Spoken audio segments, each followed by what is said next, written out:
Je voudrais d'abord adresser mes remerciements à mes 63 abonnés. 63. Ça veut dire que si j'exclus la vingtaine de personnes représentées par la famille et certains amis que je n'ai d'abord pas fini de payer, il y a quand même une quarantaine de personnes dans le monde qui s'intéressent à ce que je fais. Incroyable. Inutile de vous dire que je me la pète grave. Je vais essayer de réaliser un très ancien projet, ça fait au moins 20 ans que j'ai envie de faire ça, une arbalète médiévale, 13e, 14e. Du 13e siècle, on en a, à ma connaissance, d'arbalètes entières, pas du tout. On retrouve des étriers, des noix, des morceaux de queue de détente, mais pas d'arbalète entière. Du 14e, il y en a quelques-unes, comme celle-ci, qui est au musée de Glasgow. Donc pour s'y retrouver ensuite dans ce que je vais tenter de montrer, on appelle l'arbrier la partie qu'on tient dans ses mains, à laquelle l'arc est perpendiculaire. Dans cette partie, il y a en dessous une queue de détente qui actionne la noix qui est creusée dans un logement sur le dessus de l'arbalète, une noix qui est en général en bois de serre, une corde épaisse et un arc épais lui aussi, soit tout bois, comme celui-ci a l'air d'être, soit bois recouvert de tendons, soit corne bois tendon, ce qu'on appelle un arc composite. Enfin, un étrier dans lequel on met le pied pour armer l'arbalète. Alors, on n'a pas d'arbalète du XIIIe, mais par contre une iconographie assez riche, surtout dans les marginalia des enluminures. Vous voyez, même les lapins tirent à l'arbalète. Les gentilshommes, il y a même des végétaux arbalétriers sur la droite. Et parfois, le choix de la cible est discutable, disons. En tous les cas, les caractéristiques sont communes dans toutes ces représentations. Un étrier rond, un arc épais, un arbrier tout bois et une queue de détente très longue. Ici, on voit qu'elle vient presque au bout de l'arbrier. On retrouve les mêmes caractéristiques dans cette vignette de la Bible de Maciejowski, vers 1250. C'est une véritable mine d'or pour la reconstitution historique. Même caractéristique, queue de détente longue, étrier rond, arc épais, un arbrier forcément tout bois. On sait que la noix était en bois de serre, puisque ça, on en retrouve en fouille. Pour armer cette arbalète, on accroche la corde au crochet qui pend à la ceinture, on met le pied dans l'étrier et en poussant le pied vers le bas, on se redresse en même temps. Ça fait deux forces contraires, ça amène la corde au niveau de la noix de l'arbalète. Ici, on voit bien la position. Il va pousser avec le pied et se redresser en même temps.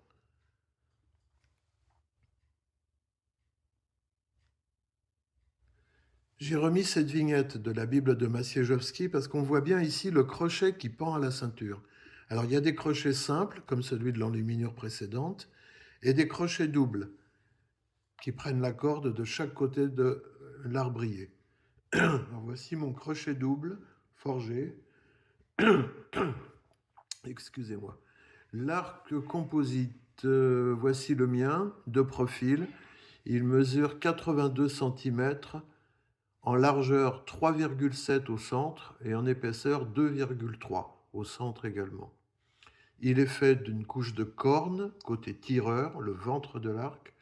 L'âme, le milieu est en bois, en frêne en l'occurrence, et il est recouvert sur son dos, côté cible, de tendons. Voici une vue qui est prise à l'extrémité, c'est beaucoup plus large et beaucoup plus épais au centre, mais qui vous montre corne, bas, bois, tendons. Voilà le côté ventre en corne de buffle d'eau. Buffle d'eau asiatique, c'est cet animal magnifique. Je crois qu'il y en a en Afrique, mais on les trouve surtout en Thaïlande, au Laos, au Cambodge, dans ces endroits-là. Voici les cornes qui sont très longues, alors on les découpe en lamelles et en les redressant à la vapeur, on arrive à faire des plaques comme ça.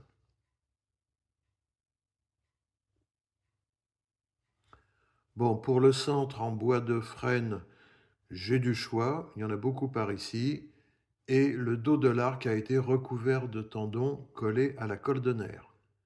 La corde est assez épaisse, elle fait 7 mm de diamètre. Voici le tendon du dos du buffle d'eau. Alors là, je suis dans l'étable, dans mon établi, et je vérifie la puissance de mon arc. Donc j'ai mis un peson et je le tends, vous voyez, j'arrive à 26 centimètres d'allonge, je crois, à 140 livres, 65 kilos quand même. Je vérifie où j'en suis au niveau de la longe, j'en suis bien à 26 centimètres. Ça me donne l'endroit exact où devra être percé l'axe de la noix. La noix est à faire en bois de cervidé. Alors moi j'ai pris du renne. Voici un modèle d'une arbalète fait par un reconstituteur tchèque. En bois de renne, j'en avais quelques morceaux. Il y a un peu de corps spongieux au centre.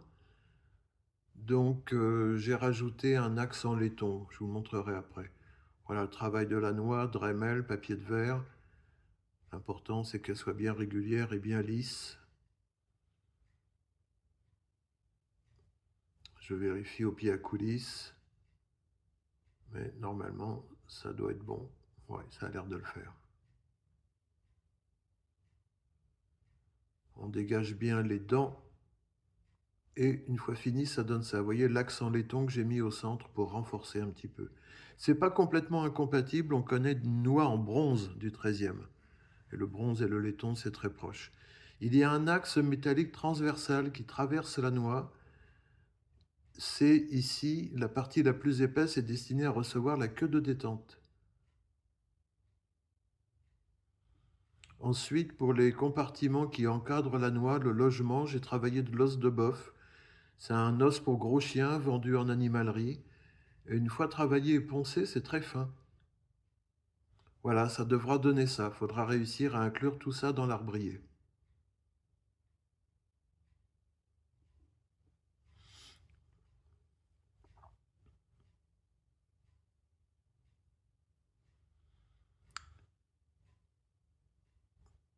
La queue de détente a été forgée et l'extrémité trempée. Elle est faite dans une barre d'acier de 8 mm d'épaisseur et le trou est percé à 6. Alors, je la travaille un peu au tour et à mollet. Je passe d'une section carrée à une section ronde. Voilà, une fois nettoyée sommairement, ça donne ça. Je pense qu'elle est un peu trop longue et surtout, elle n'est pas assez incurvée. Donc, je l'ai rectifiée. Voilà, elle est plus courte et plus incurvée. Et je vais vérifier qu'en l'actionnant, ça ne vient pas taper sur le dessous de mon arbrier, qui est représenté par la ligne rouge sur le tasseau.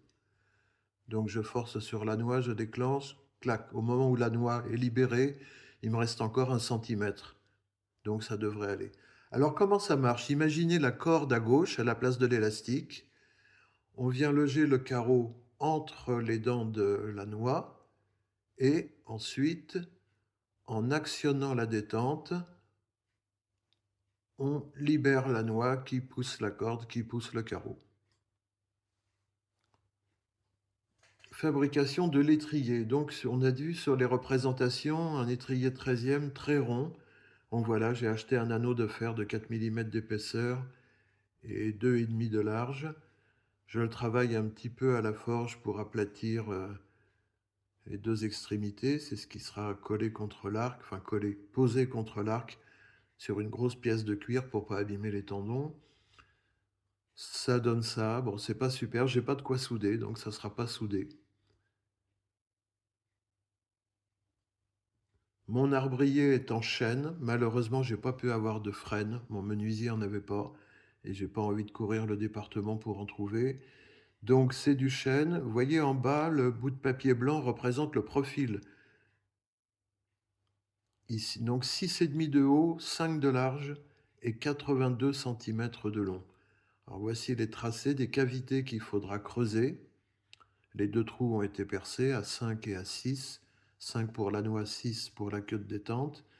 Au-dessus, ça c'est la zone qu'il va falloir évider pour rentrer ma noix entre ces deux compartiments.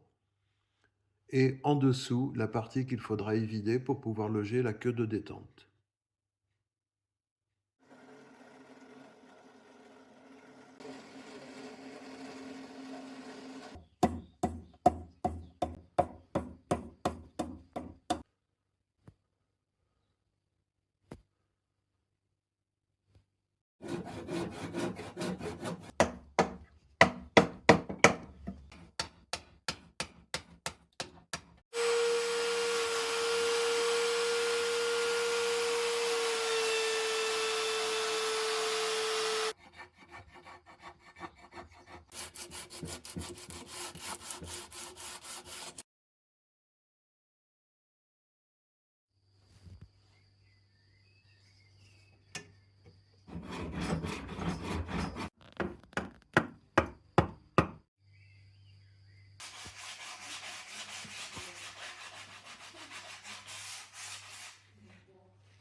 Bien, l'arbrier est presque fini, il y a quand même encore pas mal de finition à faire.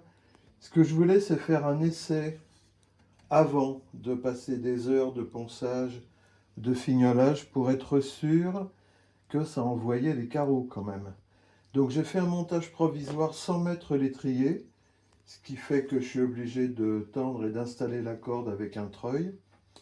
J'ai fait une fausse corde avec des bonnets en cuir pour pouvoir installer la vraie. Et voilà, maintenant on va essayer ça. J'y vais doucement.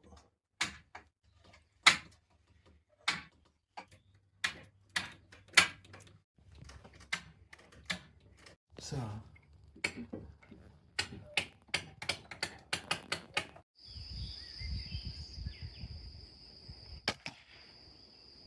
Bon, on voit sur le tir que j'ai tapé à côté de la cible, mais que le carreau part vite. Très vite même, j'ai été surpris par la puissance quand même.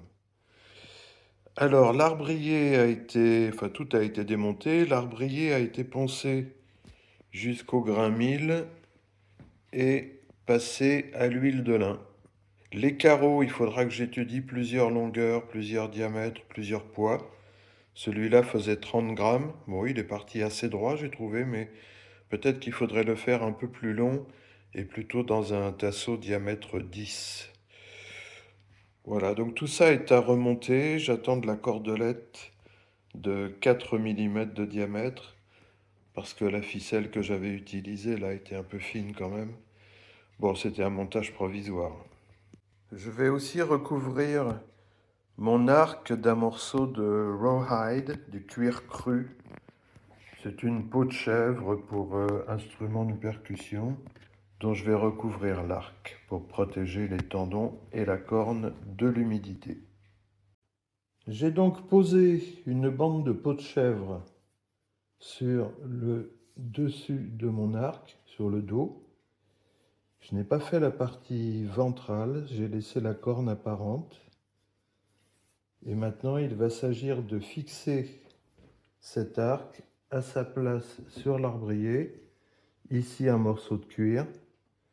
Et encore dessus, un morceau de cuir pour protéger les tendons avant de fixer l'étrier. Ça devrait donner un montage comme ça. Pour ça, je me suis procuré 10 mètres de cordelette de 4 mm. Quand on est arrivé là, on va faire maintenant des tours autour des deux paquets de taurons, là, une dizaine de tours, comme on voit là. Et ensuite, on va croiser. Une fois, je passe en dessous, je ressors, je passe en dessous là, une forme de S, comme ça, jusqu'à ce que ça soit vraiment très très bien fixé. J'ai fait 10 tours. À partir de maintenant, je vais travailler en S. Donc, une fois, je passe en dessous et ensuite au-dessus, etc.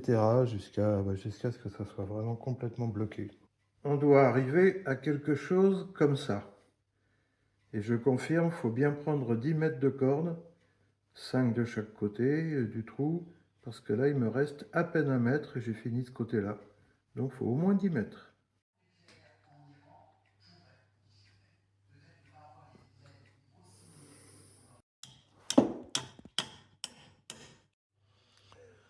L'arbalète est montée. Bon, j'attends que la météo s'améliore pour aller faire mes premiers essais dans le pré.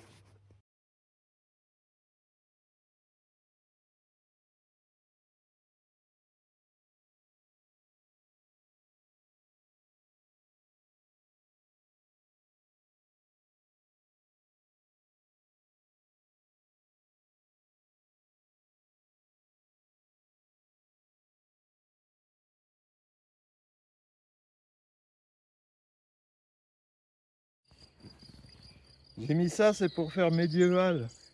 Pas que. Pas que.